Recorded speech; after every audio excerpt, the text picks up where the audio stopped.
Kamusta? Ako si Jella, at sa pagkakataong ito, ibabahagi ko ang isang kwento na mula sa aking mga mata. Hindi lahat ng kwento ay puno ng saya, ngunit bawat kwento ay may dahilan kung bakit nangyari. Sa kwentong ito, makikita ninyo ang mga pagsubok na dinaanan ko at ang mga aral na natutunan ko mula dito. Ang bawat pagkatalo ay isang pagkakataon upang maging mas matatag, at ang bawat tagumpay ay may kasamang sakripisyo. Halina't samahan ninyo ako sa paglalakbay ng kwentong ito. Ito na yata ang pinakamasakit na liham na isusulat ko. Siguro nagtataka ka kung bakit ako magsusulat ng ganito, pero kailangan ko talagang ilabas ito, kahit hindi ko pa alam kung anong mangyayari pagkatapos. Alam ko, matagal ko nang alam, na hindi ito tama. Pero yun na nga, hindi ko na kayang pigilan. Ang hirap, Serene, kasi ang lahat ng ito ay parang isang malaking tanong na hindi ko kayang sagutin. Pwede bang magsimula ako sa simula? May isang tao sa buhay ko na sobrang mahal ko. Alam kong mali siya, pero hindi ko maiwasan. Si Kuya. Oo, kuya ko siya. Tinutulungan niya ako, nandyan siya kapag kailangan ko. Hindi ko alam kung paano nagsimula, basta't may nangyari, at mula noon, hindi na nawala. Bawat gabi na magkasama kami, may pakiramdam akong hindi ko kayang ilayo sa kanya. Alam kong hindi ko kayang maging normal, pero may init na nararamdaman ko. Nung una, akala ko, baka magbago din. Na baka hindi na mangyari yun ulit. Pero hindi, Serene. Sa tuwing magkasama kami, parang may kuryente sa pagitan namin, at hindi ko kayang itanggi na masarap. Hindi ko alam kung anong klaseng koneksyon iyon, pero para bang lahat ng nararamdaman ko sa kanya ay nagiging mas intense, at hindi ko alam kung paano ko siya haharapin sa mga susunod na araw. Hindi ko na kayang itago pa, kaya isinulat ko ito sa iyo. Wala na akong ibang matatakbuhan kundi ang mga salitang to. Sana, matulungan mo ako. Kung paano ko matatanggap ang lahat ng to. Kasi hanggang ngayon, naguguluhan ako kung paano ko haharapin ang nararamdaman ko para sa kanya. Huwag mong isiping simpleng bagay lang to, kasi hindi. Ito ay isang sugat na kailangan kong harapin, at sana, matulungan mo akong pag-aanin ang bigat na ito. Bago ko ikwento ang nangyari, gusto ko munang ibahagi sa iyo kung paano ako napunta sa ganitong sitwasyon. Growing up, medyo magulo ang buhay ko. Puno ng sakripisyo, puno ng mga desisyon na alam ko hindi ko kayang itama. Wala akong mga magulang, pati mga kapatid ko, parang malayo kami sa isa't isa. Isa si Kuya sa mga natutunan ko at iniiwasan ko ng magkasabay. Kasi, siya lang ang laging nariyan sa mga panahong kailangan ko ng tulong. Hindi ko noon kayang aminin, pero si Kuya, siya lang ang nakakaintindi sa akin. Kahit noon, iba na ang nararamdaman ko sa kanya. Hindi ko alam kung siya ba ang may kasalanan, o ako. Siguro nga pareho kami, may mga nararamdaman na hindi namin kayang ipaliwanag. Hindi ko alam kung anong nangyari, pero lahat ng mga malalim na kwentong hindi ko nasabi noon, yun ang nag-udyok sa aming magkita. Kung hindi siguro siya nandoon, baka wala akong lakas para gawin ang mga bagay na ito. Ang mga gabi na magkasama kami, hindi ko na mabilang. Hindi ko alam kung bakit, pero sa mga sandaling yun, parang ang bigat ng katawan ko, parang ang init. At siya, alam niyang may iba akong nararamdaman, pero hindi siya nagsasalita. Wala akong lakas para ipaliwanag sa kanya, at baka siya rin, hindi niya kayang ipaliwanag sa akin. Parang may malalim na koneksyon na hindi namin kayang putulin, kahit alam naming mali. Tandaan mo, hindi ko siya hinahanap. Hindi ko siya pinilit, pero nang dumating siya, naramdaman kong parang nawawala ang lahat ng takot ko. Hindi ko na kayang mag-isa, at siya lang ang nandoon para magpatawad sa lahat ng kalokohang nangyari sa buhay ko.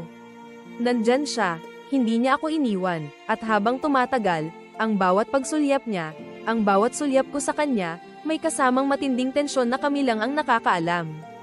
Bago magtagal, nag-umpisa kaming magtapat.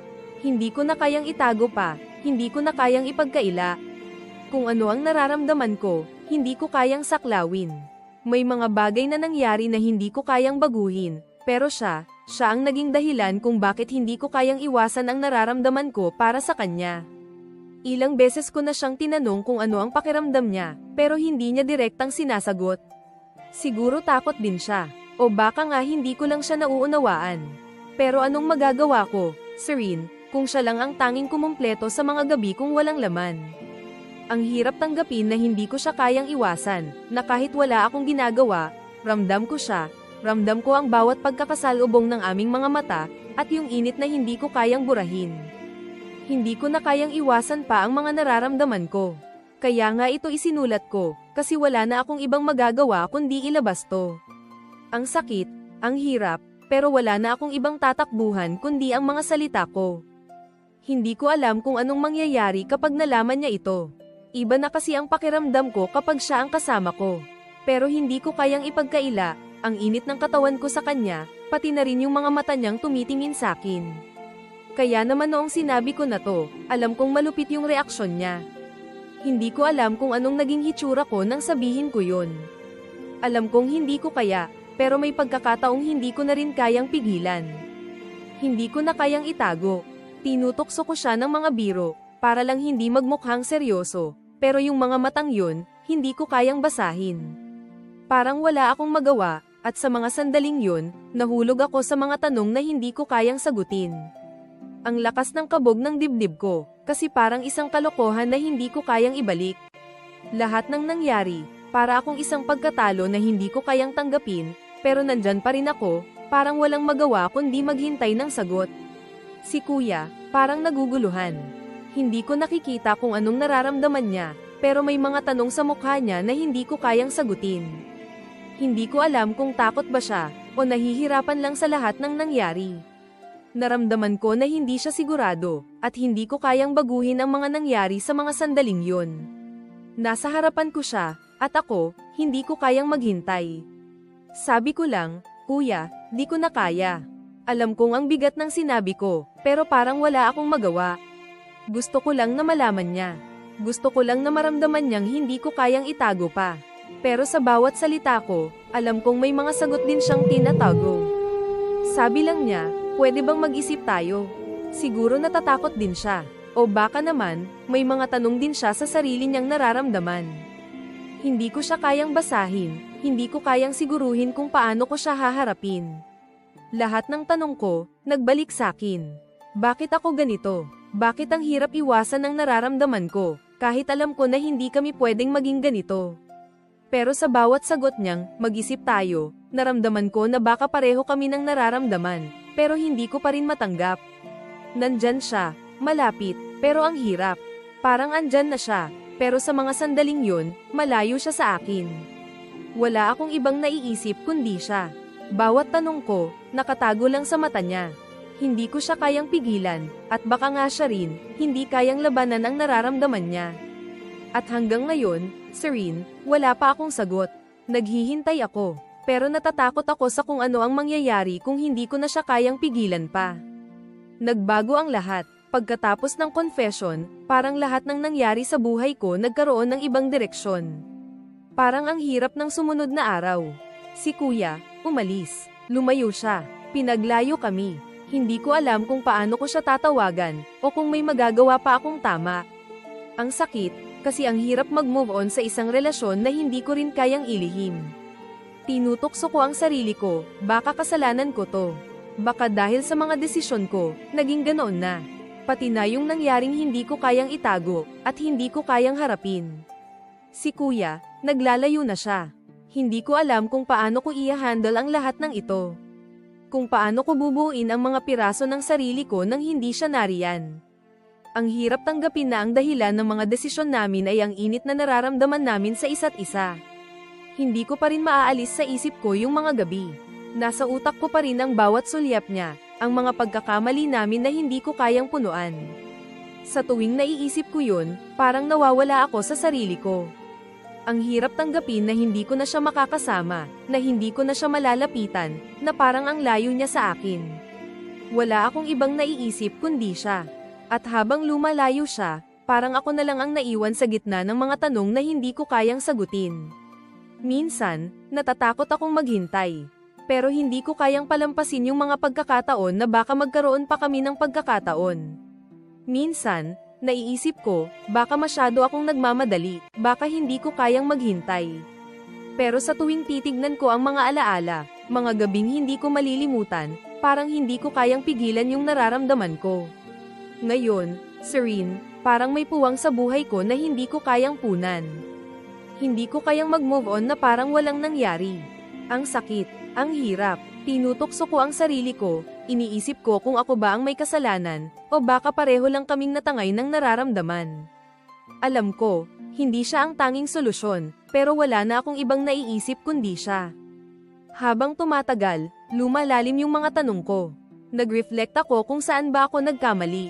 Para ba sa lahat ng ito, o kami lang ang may dahilan kung bakit nangyari? Ano ba ang ibig sabihin ng lahat ng ito?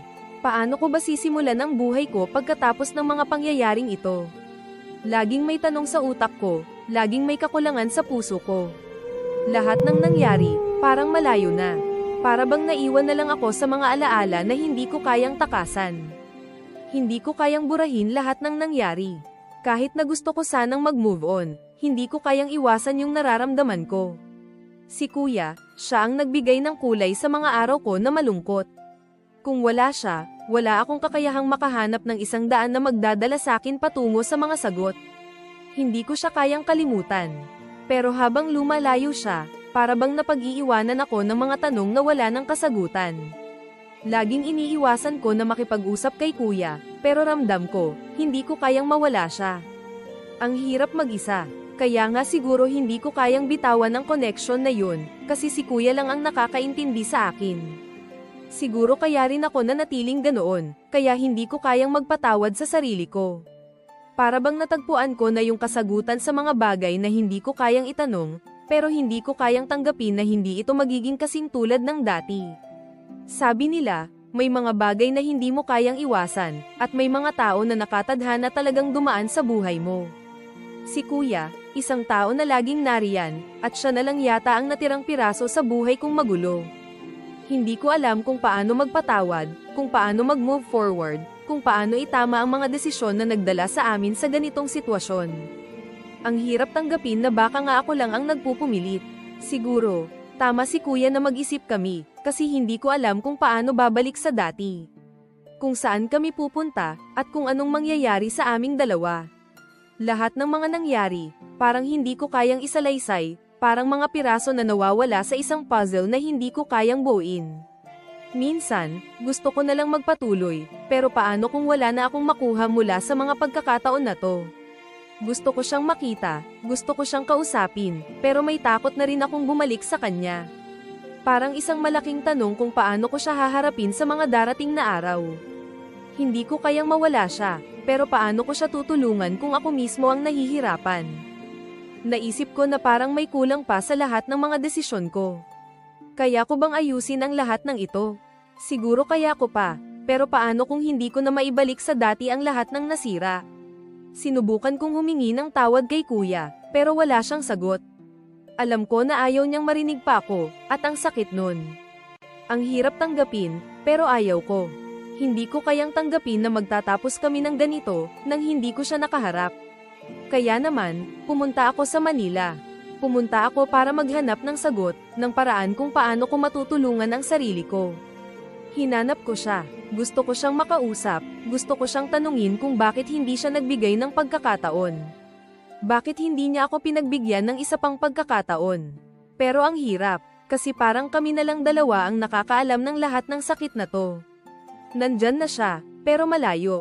Hindi ko alam kung paano ko babalikan ang mga sandali ng mga gabi, mga araw na hindi ko kayang kalimutan.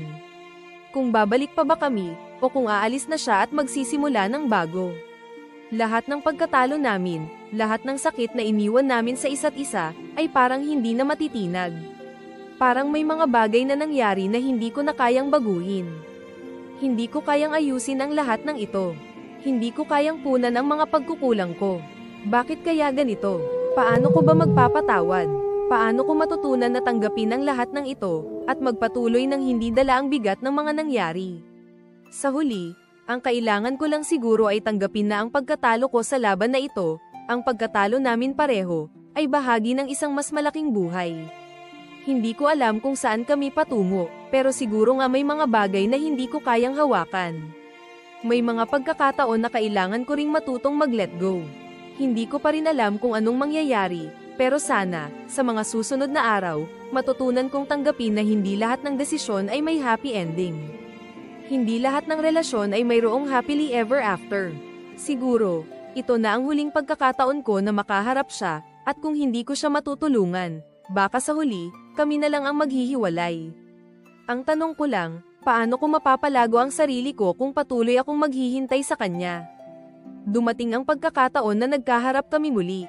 Matagal na rin kaming hindi nagkita, at sa mga sandaling yun, ramdam ko ang init ng mga alaala. Pagkakita ko sa kanya, ang dami ko na namang tanong, pero sa bawat titig niya, parang alam ko na may mga bagay na hindi ko kayang ipaliwanag. Nakatingin lang siya sa akin, parang nag-iisip, at sa bawat saglit na hindi siya nagsasalita, mas lalo kong naramdaman yung bigat sa dibdib ko. Tinutokso ko na siya, "Kuya, bakit ba ang hirap nito?" Hindi ko alam kung anong nararamdaman niya, pero hindi ko rin kayang ipagkaila na ang hirap ng sitwasyon namin. Sabi lang niya, "Alam mo naman, hindi ko alam kung paano kita tutulungan." Parang biglang huminto ang oras. Sa mga salitang yun, na-realize ko na siguro nga, hindi ko na kayang maghintay pa. Hindi ko na kayang magpatuloy ng ganito, na parang isang piraso ng buhay ko ang nawawala. Kailangan ko na ng closure. Kailangan ko ng sagot, at sa mga sandaling yun, napagtanto ko na hindi ko na kayang magtago pa ng mga nararamdaman ko. Hindi ko kayang itago kung gaano siya kahalaga, kahit pa sa mga mata ng ibang tao, kami ay magkaibang mundo. Siguro, sa huli, kailangan ko nang matutong tanggapin ang lahat, at magpatuloy sa buhay ko. Gusto ko na siyang tawaging kapatid, at sana, sa susunod, magkaiba na kami ng landas. Huwag na lang muna, kasi baka masakit pa. Hindi ko pa kaya. Ang sakit, pero alam ko, kung hindi ko man siya magawang magpatawad, kailangan ko pa ring tanggapin na may mga bagay sa buhay na hindi ko kayang kontrolin. Kung minsan, ang mga desisyon natin ay nagdadala ng mga sugat, pero sa kabila ng lahat ng iyon, siguro, kailangan ko lang talagang matutong magbigay ng laya sa sarili ko. Bilang isang babae, natutunan ko na may mga bagay talagang hindi mo kayang kontrolin. Na kahit gaano mo kamahal ang isang tao, hindi mo kayang pigilan ang sarili mong magbago. May mga pagkakataon na kailangan mo rin palang tanggapin na may mga sitwasyon na hindi mo kayang baguhin. Hindi ko alam kung anong magiging future ko, pero ang sigurado ako, ang lahat ng ito ay magtuturo sa akin kung paano maging mas maligaya at mas matatag. Ang mga nangyari sa amin ni Kuya ay mga alaala na hindi ko kayang burahin agad, pero natutunan kong tanggapin na ang mga pagkakamali at desisyon ay parte ng pagkatuto. Hindi ko alam kung ano ang mangyayari kay Kuya, pero siguro, magiging okay kami, magkaibigan, magkapamilya, basta't maghihilom ang mga sugat na iniwan ng mga hindi tamang desisyon. Hindi ko alam kung paano ko ito makakalimutan, pero siguro ang kailangan ko lang ay magpatawad sa sarili ko. Hindi ko pwedeng isisi ang lahat sa sarili ko at magtago sa mga alaala. Kailangan ko ng lakas para magpatuloy, para makita ang mga magagandang bagay na naghihintay sa akin sa hinaharap. Minsan, naiisip ko kung paano ako magsisimula muli, paano ko ay aabot ang mga kamay ko sa mga pagkakataon na hindi ko pa nahanap. Ang mahalaga ngayon, ay natutunan kong magpatawad at maging bukas sa posibilidad ng pagbabago. Kaya, habang tinutuklas ko kung paano muling magsimula, umaasa akong matutulungan ko ang sarili ko na maghilom, at hindi ko na muling ikulong ang sarili sa nakaraan. Sana, sa pagpursige ko na makapag-move on at magsimula ng bago, madyay gising ako sa bagong mga pagkakataon, mas matibay, mas buo.